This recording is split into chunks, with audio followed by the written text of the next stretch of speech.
Hello and welcome to the first video in a new series which asks the question, which money is best? Over the next few videos, we're going to ask which form of money various distinguished guests believe is the best form. Over history, we've seen all sorts of different types of money, from seashells to silver, but not all forms of money are created equal and not all of them stand the test of time. In this video, we're going to be looking at what will probably be most of the viewers' favorite form of money, which is gold. And I've brought on the regular guest, John Butler, to try and help me explain why gold is the best form of money. John, I suppose, though, we should start with the 6 characteristics of money that economists and academics like to focus on.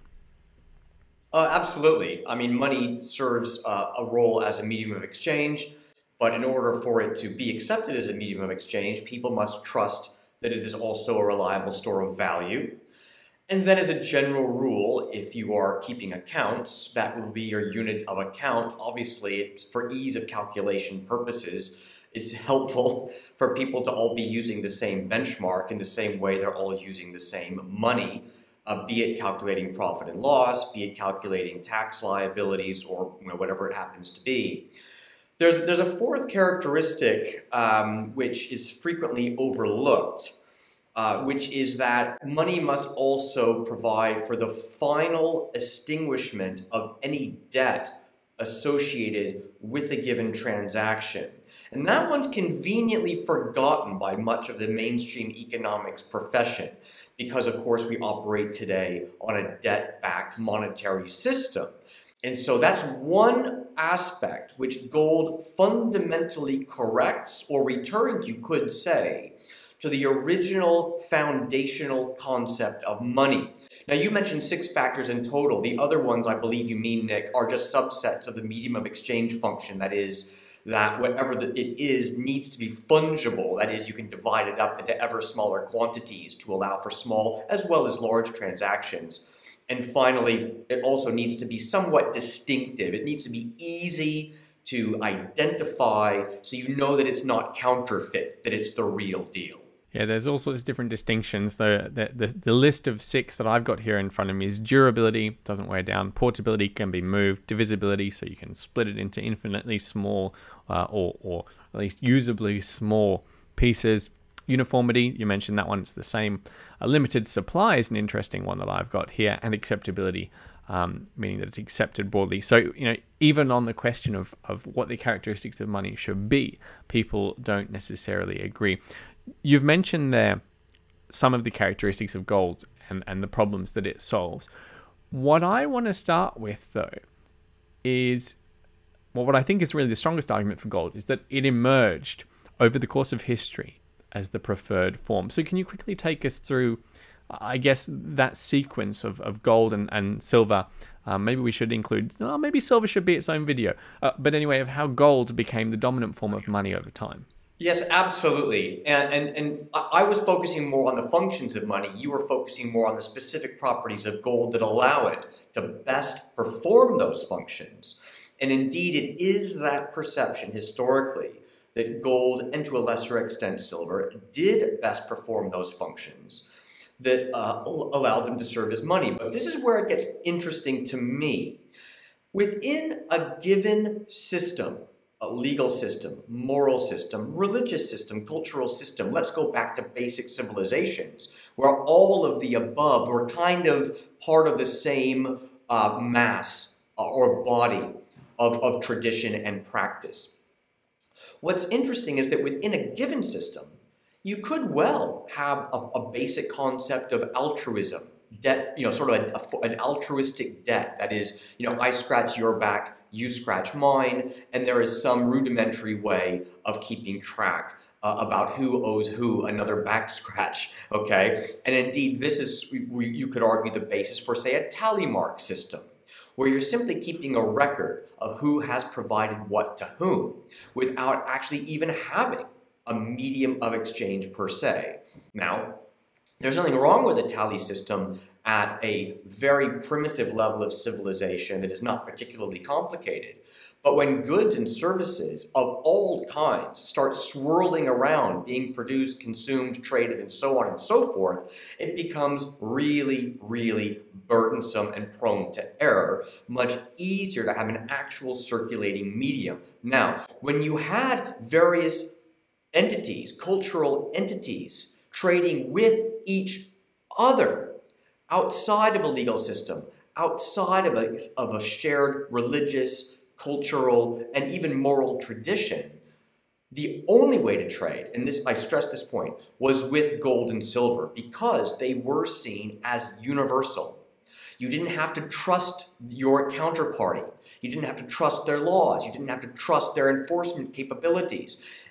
Gold and silver always and everywhere outperform, you could say, other forms of money because they are the truly cross-cultural, international ones, and thus they have stood the test of time. To the silver enthusiasts listening, I promise I will do a video with a dogmatic believer in silver as the best form of money. But for now, John, let's stick with gold. I think I've sort of answered our own question here by listing those 6 characteristics, which gold fits very perfectly.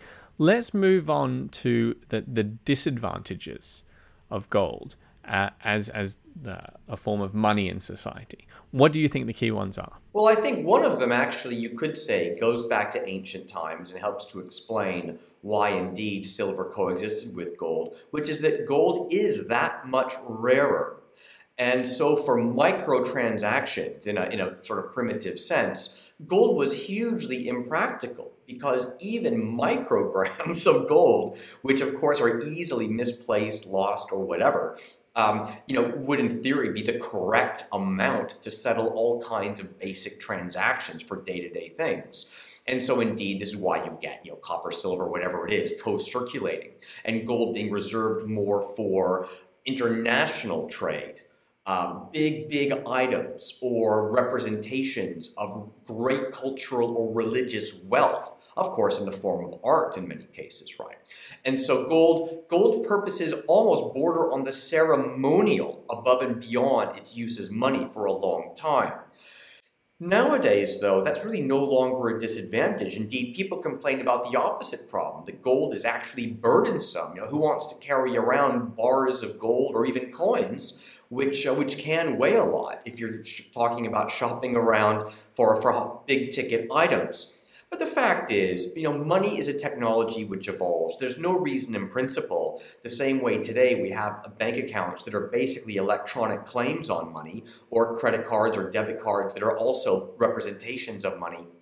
There's no reason why you could not overlay similar payments protocols on top of a base layer of gold that simply sits idle in a vault somewhere, but the title to which transfers ownership with each and every transaction, however small. I mentioned micrograms a moment ago. In theory, there's no limit. I mean, you could go down to individual atoms if you truly had a big enough database to power that sort of ledger. And tomorrow I'll be interviewing someone who actually has set up a system that works based on those principles. Let's quickly mention one of the interesting downsides to me, which is that I'm a big fan of floating exchange rates. And when a gold standard dominated international trade, obviously everyone's on a fixed exchange rate because everyone's pegged to gold. What do you think of that issue? I think the problem with that is kind of the game theory dynamic that plays out in a purely unbacked floating exchange rate regime. The fact is, as we know it, history demonstrates, governments have this tendency to inflate. They have this tendency to spend more than they take in. Politically, that can be expedient and outright popular, sometimes for sustained periods of time. That said, the economic consequences thereof can be equally severe and lead to sudden devaluations that seem to come out of the blue, but really aren't coming out of the blue. They've been, sort of developing in the background for a long time.